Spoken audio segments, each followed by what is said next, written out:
As the Sniper Elite series has dived further into its World War II setting, it's embraced more of a Hitman-esque sandbox approach to stealth action gameplay, getting players in the shoes of a saboteur aiming to cripple the Nazi Empire from the inside. But what the series still excels at is capturing the suspense and rush of carefully sneaking behind enemy lines to land that one critical shot against an unsuspecting Nazi scumbag, and showing you the bloody results with the classic X-ray kill cam.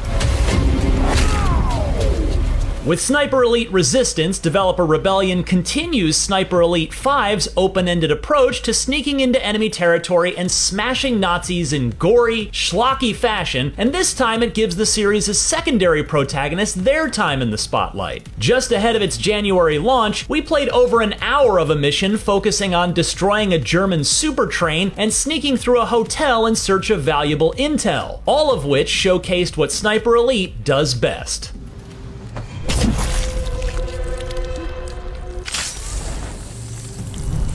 Safe house has been compromised, which explains why we lost contact.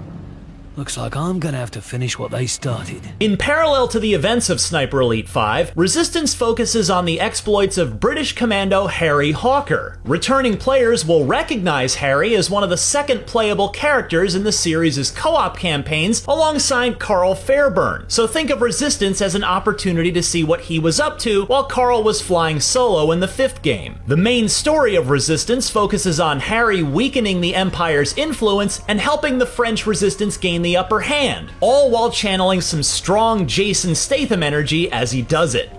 A sniper rifle. I know it like the back of my hand. Much like Sniper Elite 5, Resistance is a stealth action game where you carefully maneuver through dense levels packed with Nazi guards, outposts, and other encampments filled with supplies and valuable intel. Along with your reliable long-range sniper rifle, which includes different ammo types to mask sound and amplify damage, you also have a pair of binoculars to scout ahead and mark targets. Harry also possesses secondary weapons and gear to distract enemies and sabotage structures.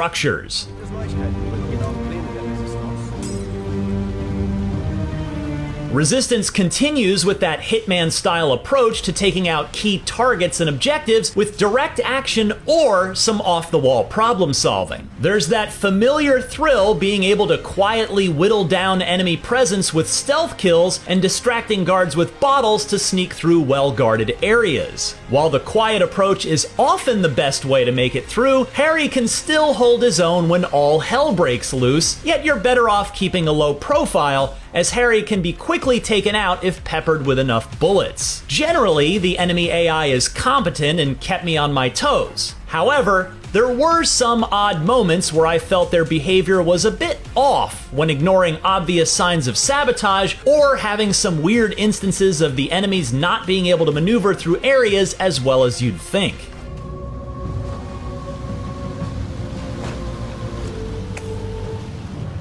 What impressed me the most about this particular mission was how dense and multi-layered the level design was. This level featured an impressive amount of verticality and different pathways to reach my goal of getting to the city's main hotel-turned-Nazi command base. In one ill-fated attempt, I tried a stealthy, direct approach across a fortified bridge, but that quickly went south after getting spotted. In another go, I went to the opposite side and found my way to a train yard where one of the side objectives was to destroy a train. Along the way, I was whittling down targets and taking out high-profile marks to score extra experience.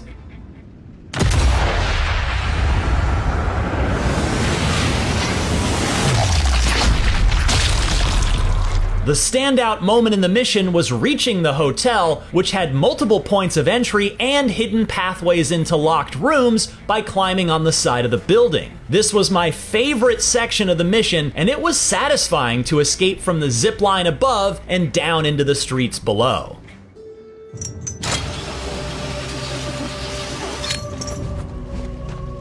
From what I played, Sniper Elite Resistance largely sticks to the same formula as Sniper Elite 5, featuring the familiar loop and objectives that fans are accustomed to. It's not quite aiming to be a massive leap forward, but rather doubles down on Sniper Elite 5's open-ended stealth action gameplay. One new feature that I didn't get to dive into was the new propaganda missions, which the developers state are hidden within each stage and unlock micro missions where you take control of other members of the Resistance, showcasing their stories and particular objectives.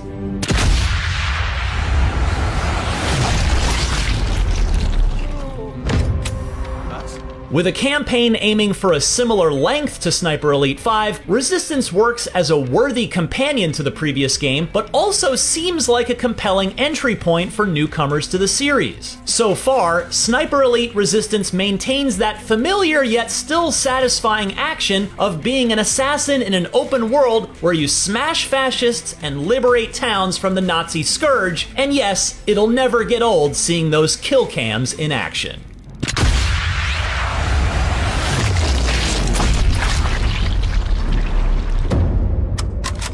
For more on the latest upcoming games ahead of the holiday season and into 2025, check out our previews of Avowed and Path of Exile 2. And of course, for everything else in the world of video games, stick with IGN.